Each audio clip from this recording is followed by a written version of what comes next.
Mi chiamo Roberto Ripamonti, ho vissuto 18 anni in aeronautica militare con grande orgoglio. Ho scelto di entrare in aeronautica militare per varie ragioni. La prima è che sono figlio d'arte, mio papà era un pilota di RF-84 a Villafranca e quindi comandante del 51esimo Stormo, quindi sono di fatto nato sentendo l'odore del GP4 a Villafranca e Strana successivamente. Ovvio che la mia pulsione più forte fosse quella di seguire le orme di papà, come accade in tante famiglie. Per questo, una volta terminati gli studi, sono entrato in accademia e vengo dai corsi regolari dell'Accademia Aeronautica, corso Zodiaco Terzo. Sono entrato nel 1980, il 4 settembre 1980.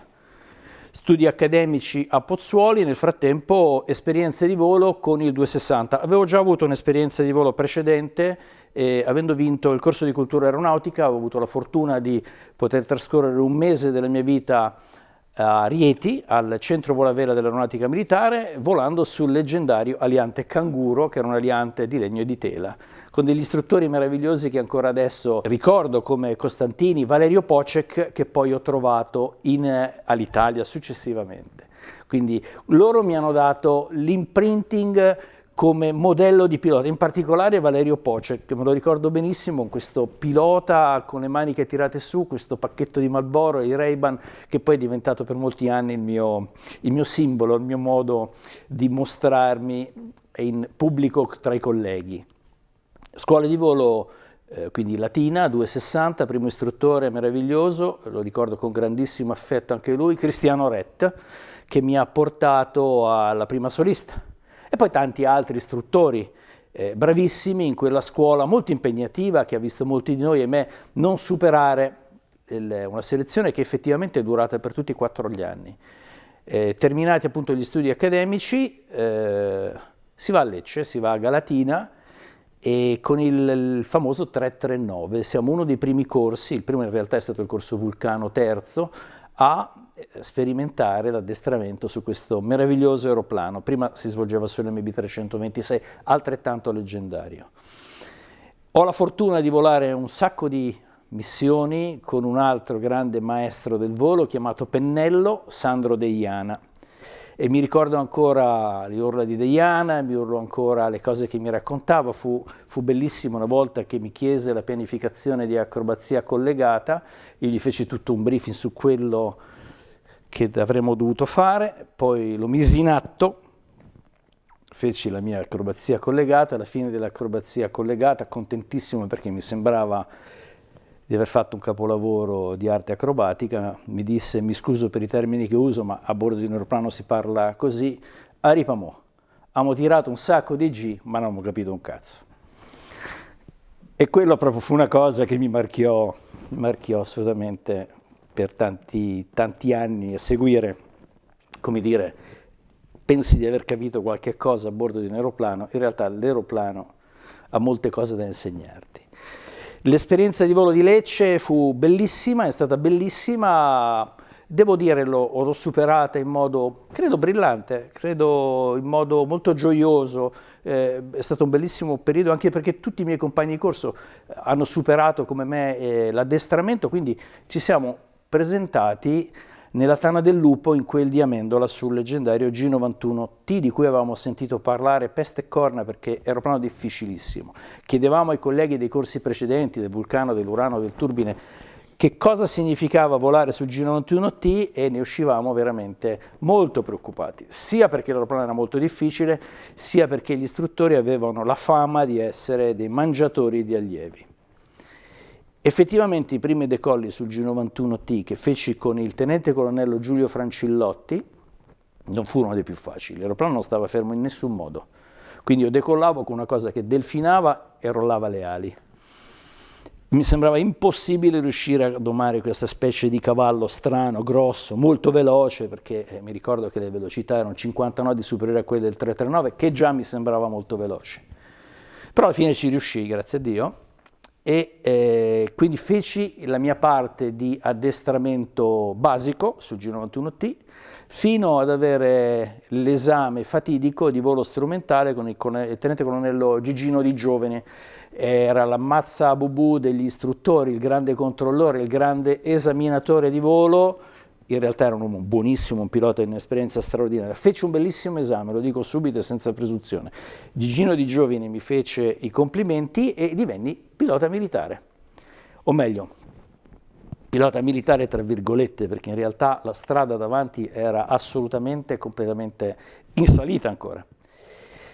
Fui scelto praticamente qualche giorno dopo per continuare ad Amendola il preoperativo, e quindi la mia destinazione, capii che la mia destinazione era quella delle linee caccia, delle linee jet. E ovviamente è il coronamento di un sogno per uno che entra in accademia, vuole fare il pilota, sapere che è stato scelto comunque per andare a finire, non importa su cosa, ma se un aeroplano a jet, Tornado, F-104 o all'epoca il G91, R o Y.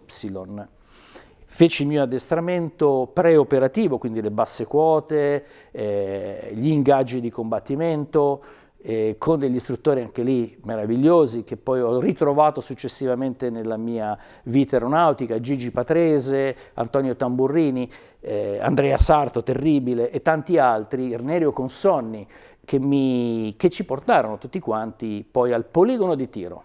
Andammo a Decimo, vivemmo questa meravigliosa campagna di tiro in cui per la prima volta cominciamo a sparare a riassuolo, a sganciare queste bombe da esercitazioni, con il bombardamento volo radente che era una cosa super eccitante perché finalmente eravamo autorizzati a tenere l'aeroplano a 3 metri da terra, una cosa bellissima. Finito il preoperativo era arrivato anche il momento delle assegnazioni, che è un momento topico nella vita di un pilota ovviamente, perché lì si viene a sapere cosa ci aspetta a futuro. Qual era la mia aspettativa? La mia aspettativa era andare sull'F-104, perché sono figlio di un pilota F-104 fondamentalmente, perché avevo dei posti, dei luoghi, dei reparti operativi che chiaramente mi erano rimasti nel cuore. In realtà non vengo scelto per andare nell'F-104, essendomi classificato tra i primi del corso, assieme all'attuale generale di divisione aerea Claudio Gabellini, a Vittorio Sassani e Arturo Argenzio, veniamo ritenuti idonei per un qualche cosa che per me è stata veramente una grandissima medaglia, istruttori a giro chiuso. Vuol dire che avevano ritenuto i nostri stessi istruttori che fossimo pronti a diventare loro colleghi. E tant'è che il giorno dopo cominciarono a pretendere, e fu una cosa emozionante, il tu.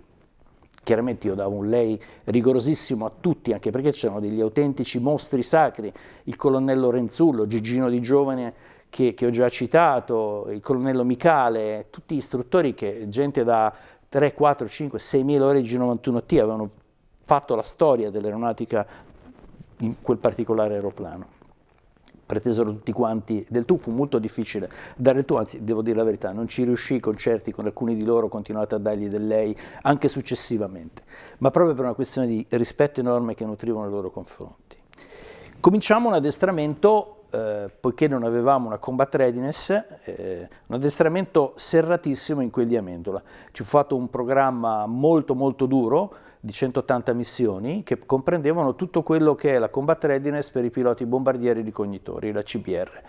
Quindi tante basse quote, tanti voli in formazione tattica, nozioni di combattimento aereo, missioni di ricognizione fotografica con le fotografie da riportare indietro, poligoni a riassuolo dry, quindi a Brindisi e quindi nuovamente in Sardegna a Decimo Mannu, per ottenere le qualifiche a riassuolo, e ultimato questo addestramento, devo dire veramente duro ma importantissimo per avere la massima confidenza sul G91T, che era un aeroplano molto complesso, senza strumentazione, con una strumentazione che processionava, con un orizzonte che era una palla nera, che era difficile da tenere in volo e che riuscimmo a tenere in volo bene, devo dire, grazie a questo addestramento molto molto molto severo e, come si dice in gergo aeronautico, prendemmo tanto di quel pesce in quei mesi che potevamo aprire ben più di una pescheria. Però alla fine riuscimmo a sopravvivere. Andammo a Lecce, fummo mandati a Lecce per fare il corso istruttore di volo sul 339.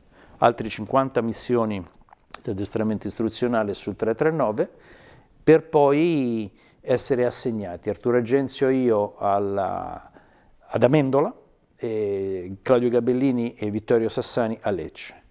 Chiaramente arrivando ad Amendola dovevamo ricominciare da capo perché eravamo sì qualificati istruttori di volo, ma era un qualcosa di molto, molto superficiale. Dovevamo diventare istruttori di volo qualificati sulla macchina su cui avremmo dovuto operare poi la nostra istruzione. Quindi altri 50 voli di addestramento, altrettanto duri, per imparare a diventare istruttori sul G91T, quindi essendo una scuola di volo basico e avanzato, c'era una parte appunto basica di volo strumentale, volo a vista, volo a informazione, ma c'era tutta una parte che dovevamo condurre da giovani istruttori, che era quella legata alla parte operativa o preoperativa, quindi le basse quote, i poligoni, le tattiche e questo genere di addestramento. Alla fine facemmo l'esame con il gruppo dei fatidici leggendari 4 esaminatori di Guidonia, in particolare ricordo quell'epoca tenente colonnello Rosso, che era un personaggio molto molto particolare, un gentiluomo di vecchio stampo che aveva volato su tutti gli aeroplani, mi ricordo il buon Paolinelli e Montessoro, erano un gruppo di 4 della standardizzazione, i 4 dell'Ave Maria veramente.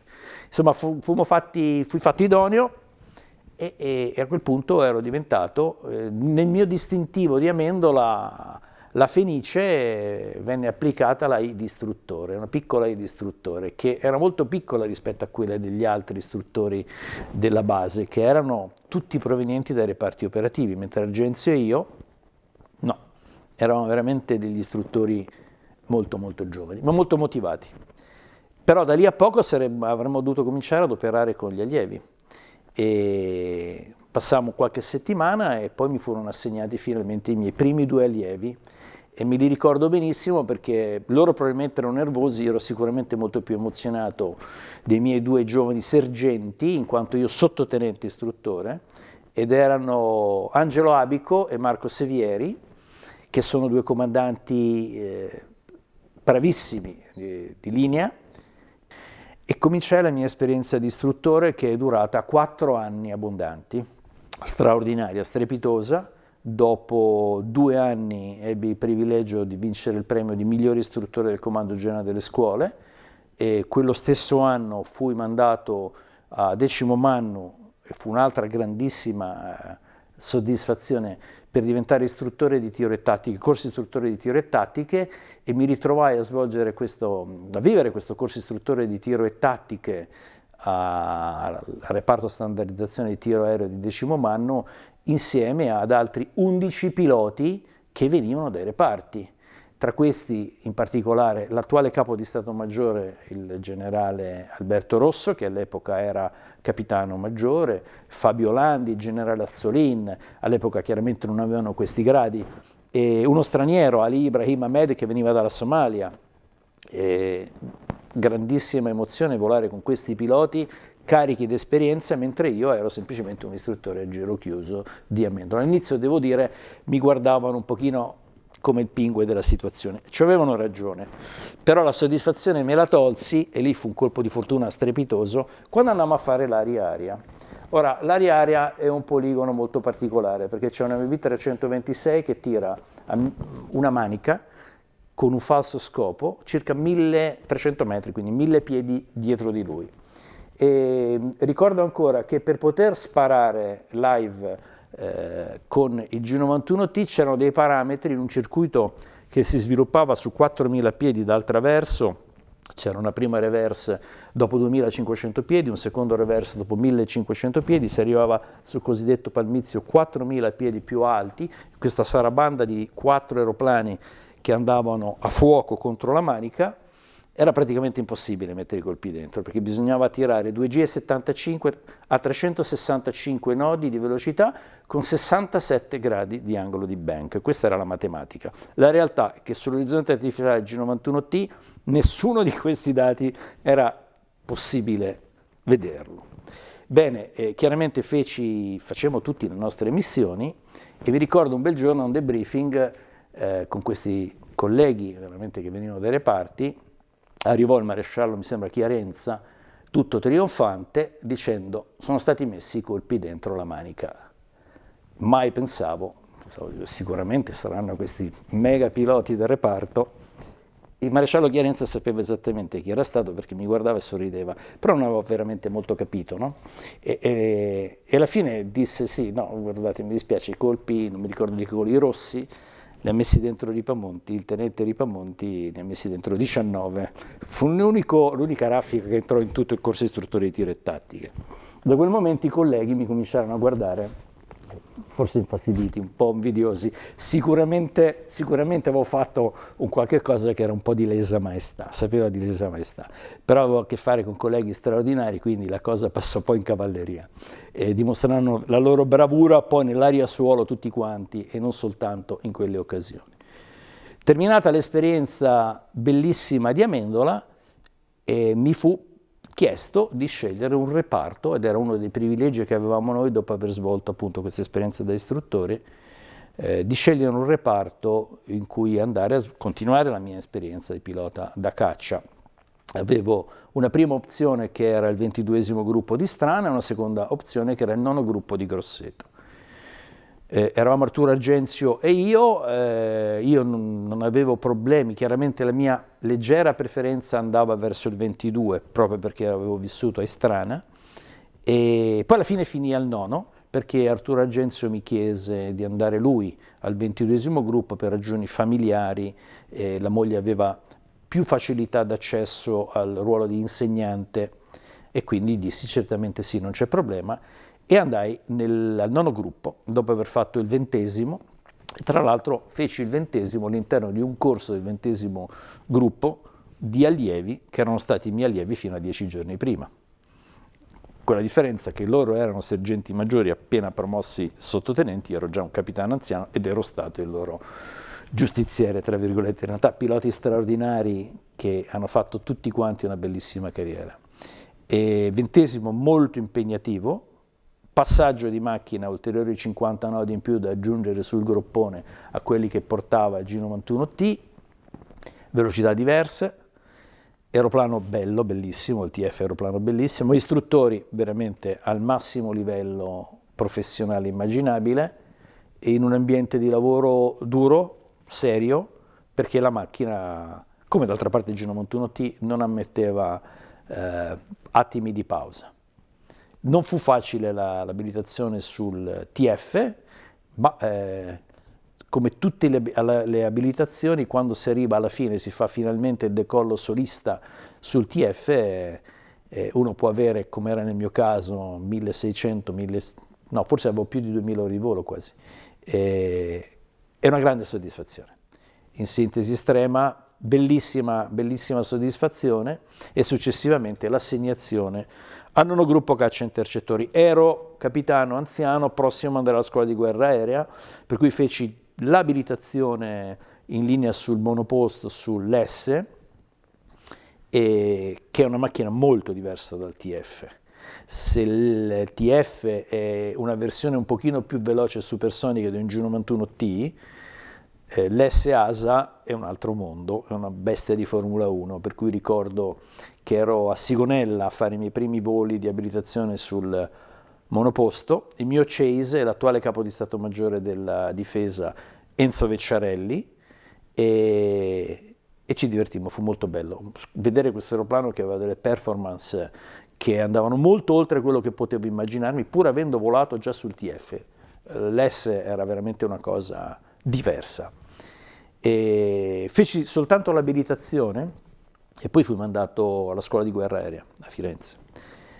Perché mi toccava, perché dovevo farlo, perché dovevo completare le mie attribuzioni per il passaggio successivo di grado.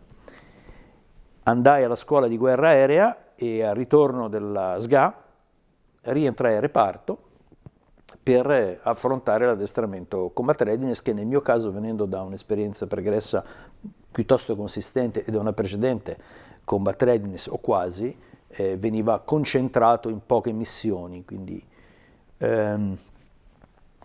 iniziai l'addestramento e chiaramente con il CESDA inizialmente, con i capocoppia successivamente, e dopo una ventina di voli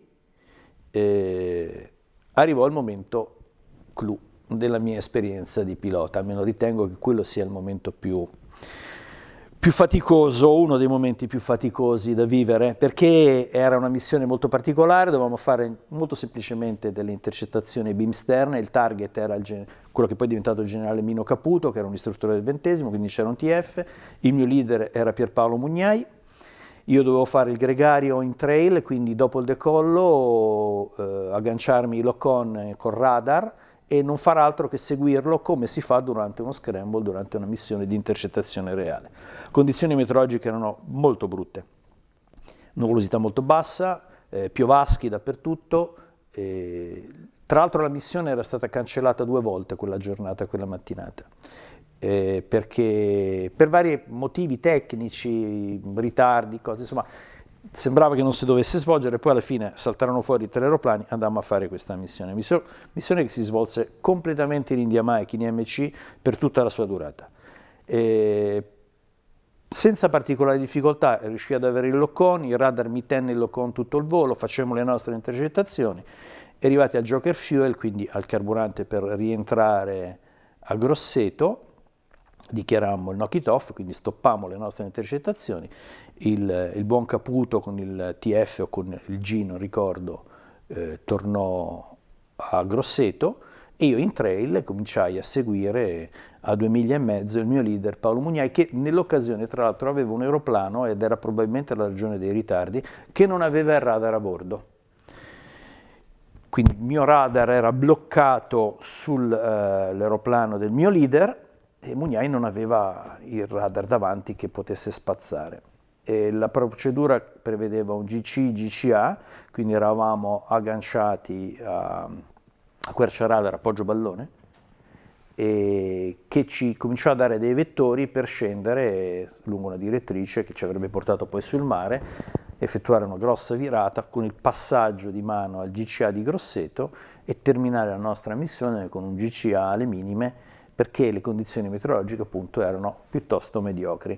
Però non c'era un'attività particolarmente significativa, quindi nel rientro lock-on, io ricordo ero a 300 nodi, flap TO, piuttosto rilassato, avevo il radar in lock-on, non dovevo fare altro che seguire il lock-on e eseguire le autorizzazioni che venivano date al leader con una 25-30 secondi di ritardo, quindi questo era vedere il lock-on spostarsi di una trentina di gradi e poi iniziare anch'io le mie virate scendendo, separandomi leggermente di quota.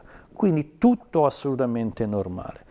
Quando a un certo punto comincio a percepire che intorno a me il cielo, da latte che era, bianco che era, comincia a diventare un pochino più scuro, più scuro, più scuro, più scuro, e sento Mugnai leader che dice: siamo in un CB.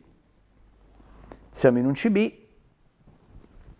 passano 20 secondi e comincio a sentire scuotimenti sempre più forti, fino a quando a un certo momento percepisco chiaramente una fortissima flashata tutto intorno, un lampo molto forte, un bang molto forte, e l'occhio mi cade sui giri. Istintivamente porto la manetta avanti, non sento nessuna spinta, porto la manetta in full AB, dico la devo sentire la spinta, ma forte perché era monoposto, non sento nessuna spinta, guardo i giri e dico sto portando la manetta in avanti, ma i giri vanno al contrario.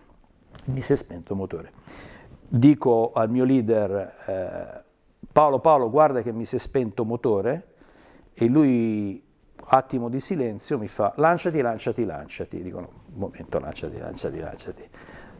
Sono dentro un disastro meteorologico, il cielo è nero, piove, c'è pioggia battente, aspetta un attimo, manetta stop, candelette starter, 1001, 1200, 1300, manetta su idle, dai che riparte, non riparte.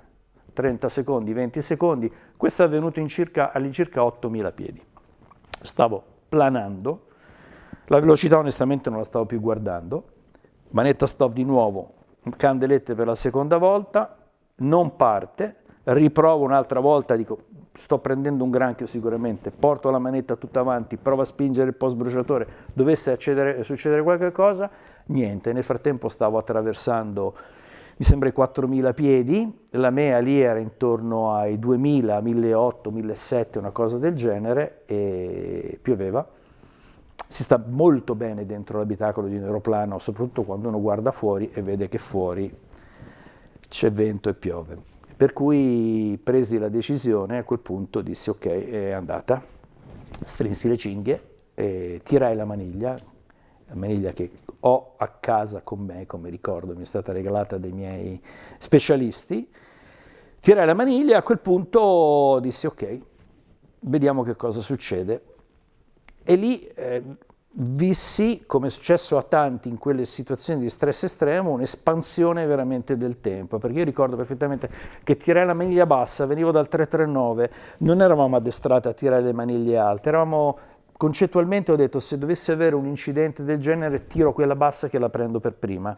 E tirai la bassa, tirai e non accade niente, tant'è che mi ricordo che abbassai lo sguardo per vedere di avere la maniglia in mano, in quell'istante sentii le cariche esplosive del tettuccio, il tettuccio che andava via, un istante dopo una mano che mi entrava dentro il casco, che mi cercava in tutti i modi di togliere il casco dalla testa perché ero passato attraverso il blindo ed ero 300-320 nodi, una velocità del genere, quindi l'aria mi entrava nel casco. Mi ricordo che vidi la visiera incrinarsi e poi sentii questa accelerazione formidabile e per un attimo ero legato, attaccato al seggiolino, sentii questa accelerazione fortissima, mi sembrava di essere un proiettile dentro la canna di un fucile e di punto in bianco passai dall'essere completamente compresso dentro l'aeroplano alle gambe di cui perdevo il controllo, la schiena che si inarcava completamente, non capivo assolutamente cosa succedeva, ero perfettamente lucido, con gli occhi semi aperti devo dire, non del tutto aperti, schiena che si inarca completamente, a un certo punto sento una grande insaccata, un rumore strano, era l'estrattore che mi penzolava davanti col paracadute aperto, solo che era un India Mike e pioveva. Mi ricordo che tirai un urlo fortissimo, se ci fosse stato un pastore là sotto a sentire un urlo provenire dalle nuvole probabilmente avrebbe fatto un Medjugorje o qualcosa del genere, avrebbe visto veramente qualche cosa di particolare. E mi accorsi che il lancio c'era stato, che le cinghie per quanto fossero strette non erano strette abbastanza, per cui avevo queste cinghie inguinali larghe, lo schienale largo, stavo fermo, l'unica cosa che feci è presi nuovamente il beacon d'emergenza, tirai forte per cercare di avere la certezza che fosse partita la radio d'emergenza e cominciai a, credo, scendere o a spostarmi dentro la nuvola.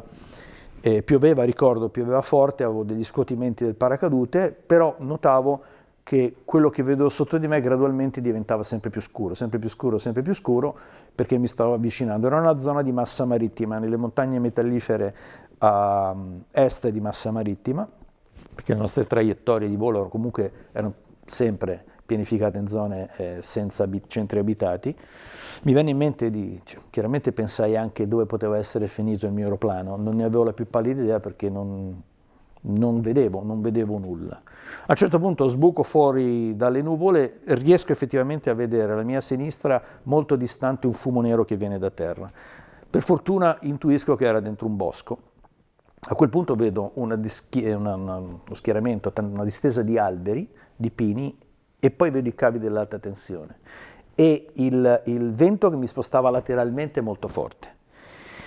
E dissi adesso faccio la fine del pollo, finisco sui cavi dell'alta tensione. Come faccio? Provai, mi avevano spiegato che bisognava tirare e muovere questo maledetto paracadute e non successe assolutamente nulla. Poco male, vidi passare sotto i cavi dell'alta tensione, però c'erano gli alberi che mi preoccupavano non poco perché adesso finiscono gli alberi e vediamo che cosa faccio. Quindi strinsi le gambe, misi i talloni in avanti, intanto dico adesso ci passerò attraverso e poi di punto in bianco vidi questi alberi avvicinarsi molto velocemente e mi resi conto che stavano arrivando a terra, d'improvviso gli alberi spariscono, radura, pum, sbatto contro un prato. Quindi involontariamente ero finito in un praticello, rimbalzo sul prato, cado per terra, rimango fermo un attimo, muovo le dita dei piedi, le gambe, le mani, dico, non mi sono fatto niente. Incredibile.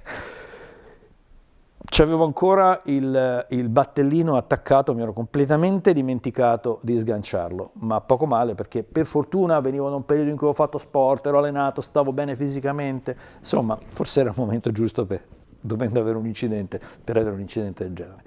Sta di fatto che mi libero del paracadute, mi alzo in piedi pian pianino, mi guardo in giro e dico, dove sono? Sono in montagna, benissimo, e ora dove vado? E lì per lì mi venne l'istinto di correre. Feci 10 metri di corsa a una velocità altissima, poi mi fermai e dissi no, fermo, perché adesso è la volta che ti rompi veramente. Mi fermai, presi fiato, mi sedetti un attimo, poi dissi ok, adesso ragioniamo su cosa fare. E cosa posso fare? Devo trovare una casa. Sentii del rumore di ululare di animali, dissi non saranno mica i lupi? No. Saranno dei cani? Probabilmente. Vidi un fumetto che veniva da dietro questa collinetta dove c'era questa radura e mi misi a camminare. Trovai una casa, suonai, aprì una gentile signora che vide questo marziano con tanto di casco, maschera penzolante, Secumar, anti-G, e gli dissi no signora, ferma, sono un pilota dell'aeronautica, sono il capitano Ripabonti, mi faccia chiamare per piacere all'aeroporto per comunicargli che ho avuto appunto l'incidente e sono vivo. Lei fu gentilissima, mi ospitò in casa, il problema è che non mi ricordavo i numeri di telefono, né c'avevo un cellulare con me, 1991, 23 aprile. I cellulari erano qualche cosa per i molto molto ricchi, chiamai il 113, mi risposero, dissi chi ero e cosa facevo e cosa dovevano fare, non credo abbiano fatto niente, secondo me mi presero per un matto, dopodiché ebbi un lampo di genio e dissi ok, mi ricordo il numero di telefono, chiamo Grosseto, chiamo il centralino di Grosseto, mi faccio passare con urgenza il comandante del nono gruppo, mi risponde il maresciallo Balloni della segreteria e mi fa comandà, ma lei non era in volo? Dico sì, ero in volo, ma adesso non lo sono più. In realtà il gruppo era già entrato in allarme, chiaramente ero dato per disperso, Mugnai, il mio leader, nel frattempo era rientrato già alla base e chiaramente anche da parte sua era un modo di calmare le acque. Tutti sapevano che c'era stato l'incidente, il gruppo era entrato appunto in questa situazione particolare. E parlai col comandante di gruppo e mi disse, sai dirmi dove sei caduto? Di guarda, sono caduto in questa zona, me lo sta dicendo questa signora che mi ospita, sto bene, ho camminato, non ho problemi, a parte l'essere un po' sovraeccitato, sto mangiando un pezzo di torta e bevendo qualche cosa di alcolico, quindi con calma venitemi a prendere quando volete perché io sto bene. Dopo un'oretta, circa forse meno, sentii le pale di un elicottero arrivare, l'elicottero della 604esima squadriglia a collegamento di Grosseto, che atterrava lì dove avevo lasciato il mio paracadute aperto con tutte le mie cose lì, e mi venne a prendere il tenente colonnello Giorgio Riolo con i piloti della squadriglia e mi riportarono in base, dove fui festeggiato dai colleghi piloti del 20° gruppo e quei pochi piloti del mio stesso gruppo, del nono gruppo, che erano a Grosseto perché il gruppo in quel momento era rischierato a 10° manno per una campagna ACMI, quindi di combattimento aereo. E visite mediche, sembravo assolutamente sano, in realtà poi dopo negli anni ho scoperto di aver avuto uno schiacciamento vertebrale, però niente assolutamente di rilevante rispetto a quello che mi era successo, quindi nulla da recriminare decisamente. Ma non era quello il momento non era passato il momento difficile doveva ancora arrivare, perché lanciarsi, ci pensa Seggiolino, fa tutto quanto nel migliore dei modi. Poi però, una volta rivolato sul TF, fui fermato dall'IML, dall'Istituto Medico Legale per circa 2 mesi, perché fui messo a doppio comando, ovviamente perché chiaramente lo stress era stato molto alto, mi ero lanciato in India Mike dentro un temporale. Insomma, a raccontarla così sembra una cosa molto facile, ormai la ricordo con un certo affetto, però in realtà effettivamente qualche scoria doveva avermela lasciata addosso, perché appunto fui messo a doppio comando per 2 mesi. E poi però si trattò di ricominciare. E quello è l'ostacolo più grande, perché tutto sommato uno può essere pilota di 104 ma non è Superman. O meno, spesso e volentieri facciamo finta di essere dei Superman, in realtà poi quando siamo chiusi dentro l'abitacolo siamo delle persone come tutti gli altri, con tutte le paure che saltano fuori.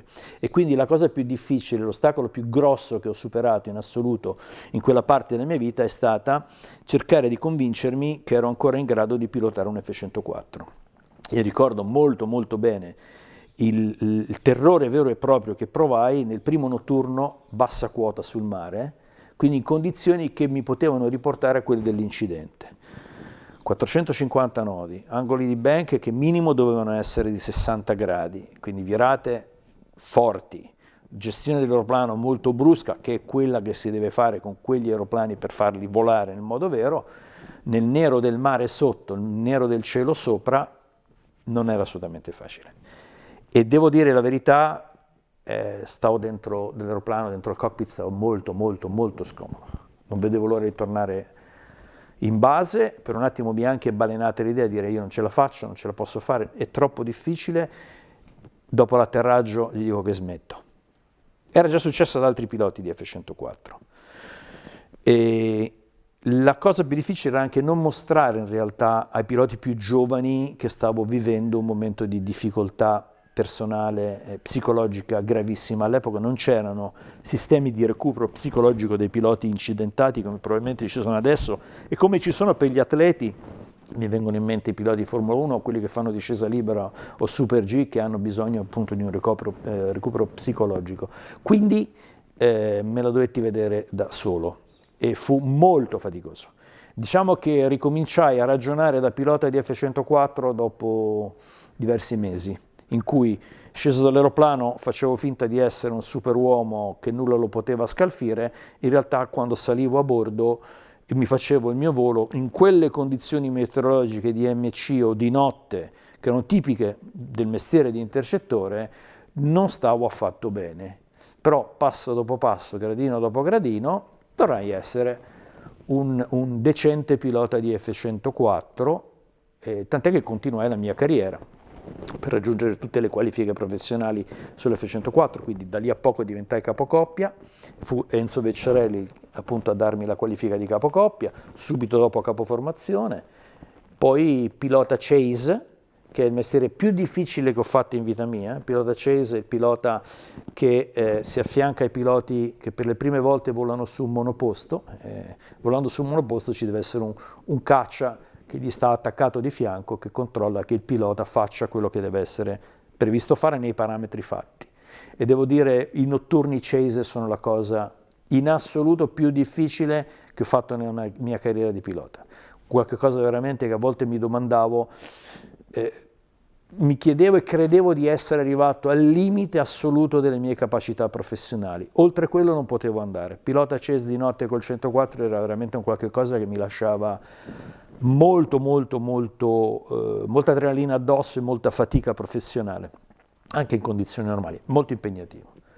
E nel 1997, col grado di tenente colonnello, ho avuto il privilegio di diventare comandante del nono gruppo caccia intercettori, con un gruppo di piloti e di specialisti di levatura straordinaria, in un momento molto bello, perché avevamo tante ore di volo da volare, tanti aeroplani, e un'ulteriore soddisfazione mi fu data dal colonnello Giampaolo Maniscalco, che era stato comandante delle Frecce Tricolori, che poche settimane dopo essere diventato comandante di gruppo venne da me e mi disse: guarda, ti ho scelto per diventare capo formazione perché vogliamo riportare le formazioni pesanti di F-104 nelle manifestazioni aeree. Fu un grandissimo privilegio questo, anche perché rispetto a molti altri comandanti di gruppo, avendo fatto un'esperienza pregressa precedente in altri aeroplani, non avevo questa montagna di ore di volo di F-104. Avevo passato le 1000 ore naturalmente, ma c'erano comandanti di gruppo che si stavano avvicinando alle 2000. Però fui scelto da Maniscalco e la cosa mi inorgoglì non poco. E diciamo l'apice fu il 23 maggio, se non sbaglio, sì, del 1998, per il sessantenario dell'aeronautica, formazione 904, per arrivare a quella formazione un addestramento specifico fatto con miniscalco, sebbene appunto fossi capo formazione, ma il problema era che portavamo poi le formazioni da 6 e da 9 di F-104 in quel genere di ambienti, quello delle manifestazioni aeree, a cui noi piloti delle reparti non eravamo poi tutto sommato così familiari. E feci con questo genere di formazioni moltissime manifestazioni aeree successivamente, fino a quando a settembre 1998 presi la decisione di congedarmi dall'aeronautica dopo 18 anni di servizio, un'esperienza di vita e professionale straordinaria, irripetibile, con uomini, e non parlo solo dei piloti naturalmente, ma degli specialisti, di una levatura tale per cui sono stato orgoglioso di aver vissuto questa parte della mia vita, per poi iniziare una nuova esperienza di vita. Settembre 1998 partecipo, vengo chiamato dall'Alitalia e vengo inserito in un corso di addestramento. Siamo un gruppo di ex militari che fa questo corso cosiddetto Direct Entry, visto che ci viene riconosciuta l'esperienza pregressa in aeronautica, grazie a Dio, e dopo circa 2 mesi e mezzo, 3 mesi, mi ritrovo a essere titolare sull'MD-80, aeroplano meraviglioso, bellissimo, stupendo da pilotare. Mi ricordo l'aneddoto che atterro a Bruxelles, ero a una striscia, quindi avevo lasciato un po' dei miei gradi per strada in questo passaggio di ruolo, e arriva il generale, tra i passeggeri c'era il generale Camporini. Io ero stato assegnato in realtà all'ufficio politica militare Stato Maggiore Difesa, alle dipendenze dell'ammiraglio Di Paola, che avrebbe poi lasciato al generale Camporini l'ufficio. E lo aspetto Camporini all'ingresso dell'aeroplano, mi guarda e mi fa: Roberto, ma che ci fai te in questa divisa? Dico: generale, non dovevi venire da noi? Dico: no, generale, ho cambiato idea all'ultimo e sono rimasto e sono venuto qua. Quindi lui mi aspettava ancora in quell'ufficio. Esperienza MD-80 bellissima, bellissima, con dei piloti anzianissimi, ex-ATI in particolare, che hanno tante cose da insegnarci, e devo dire, nel complesso l'esperienza dei piloti all'Italia è stato un qualcosa di veramente, veramente speciale, perché ho trovato dei livelli di professionalità esemplari. Esperienze diverse dalle nostre, molti piloti di estrazione civile, ma veramente grandi appassionati di volo, grandi potenziali, quasi un peccato che alcuni di loro non siano stati piloti militari, perché sarebbero stati anche eccezionali piloti militari. Detto questo, faccio l'MD-80. Chiaramente io, abituato a volare su aeroplani vecchi, il G91T, l'F-104 in tutte le sue versioni, aeroplano meraviglioso, ma vecchiotto, diciamocelo francamente, volo sull'MD-80 altrettanto vecchio, ambivo a un qualche cosa di un pochino più moderno, se non altro per togliermi un po' di polvere di dosso. E dopo 6 anni circa di MD-80, ripeto, esperienza meravigliosa, e mi sembrava anche di pilotarlo decentemente quell'aeroplano, passo su quello che chiamavano il Tamagotchi, quindi il tutto side stick dell'Airbus, col quale ho immediatamente un rapporto di amore, perché mi è piaciuto dal primo istante, bellissimo. Mi è piaciuto volare sul 319, sul 320, sul 321. In realtà l'aeroplano che adoravo è stato il 321, che era bellissimo, e uno dei primi voli, ero con l'istruttore appunto che mi stava ancora abilitando su quella macchina, mi fece atterrare in condizioni di grandissimo vento al traverso e dissi: ma sarà sicuro? E mi fece capire che in realtà è una macchina straordinaria e non bisogna essere dei super piloti, grazie a Dio, per metterlo per terra in modo sicuro. Macchina stupenda. Dal piacere del volo medio raggio dell'MD-80, dove eravamo in destinazioni bellissime, dove si mangiava in un modo incredibile, Reggio Calabria, Lamezia Terme, Alghero, quasi sempre in Italia, a passare agli Airbus e andare a Parigi, bello sulla carta, ma si mangiano schifo, a Londra altrettanto, in Germania a mangiare lo stinco da Schumacher, sì vabbè, ma una volta, colesterolo sono dei livelli fuori controllo. E comunque esperienza bellissima, macchina straordinaria, a parte gli scherzi. Finalmente dopo tanti anni, per rimanere sul 320 avevo rinunciato anche al 767, perché volevo fare questa esperienza di medio raggio su questo genere di macchine. Poi passo sull'Airbus 330, dove volo ancora adesso, svolgendo le funzioni di primo ufficiale, perché a noi purtroppo non è stata data l'opportunità materiale di accedere al comando, e questo è un grandissimo rammarico per una carriera che è stata estremamente da privilegiato, diciamo così, molto soddisfacente, ricca di grandissime soddisfazioni, ricca anche di onorificenze che ho preso in gran parte nell'esperienza militare, molto meno nell'esperienza di pilota di linea, però il poter volare su queste macchine straordinarie come i 330 o come gli Airbus o come le MD-80 è comunque un grandissimo privilegio. Volo ancora adesso sull'Airbus 330 con grande soddisfazione perché l'attraversamento dell'Atlantico, questi voli di lungo raggio sono un'esperienza bellissima da vivere, il dover pianificare con 10-12 ore d'anticipo su destinazioni che sono anche molto particolari, in posti anche particolari come può essere Guangzhou in Cina, dove sono andato a fare durante la pandemia a prendere le famose mascherine che sembrava non fosse possibile prendere. E quindi sono molto soddisfatto di questa ultima parte della mia carriera professionale perché sì, è vero, non ho avuto l'opportunità di accedere al comando di un aeroplano di linea, ma credo di aver dimostrato, di sapere dentro di me di avere le doti per fare e svolgere anche questo. L'esperienza sicuramente di comandante del nono gruppo caccia intercettori è stata un'esperienza umanamente talmente importante, talmente ricca, talmente potente da permettermi, da darmi quella spinta emotiva, motivazionale da poter affrontare sicuramente anche il comando di un aeroplano di linea. E quindi devo dire, sono molto soddisfatto di quello che ho vissuto, l'incidente è stato un qualche cosa, ormai siamo vicini quasi al trentennale dell'incidente, 1991, è un qualcosa di particolarmente alle spalle, chiaramente quelle ruggini li ho tolte da molti anni e adesso lo ricordo con affetto, per una carriera che è quella di pilota che volevo intraprendere da bambino e adesso devo dire dopo 40 anni di pilotaggio, perché ormai tanti sono passati e credo di aver fatto finalmente, per fortuna, la scelta giusta.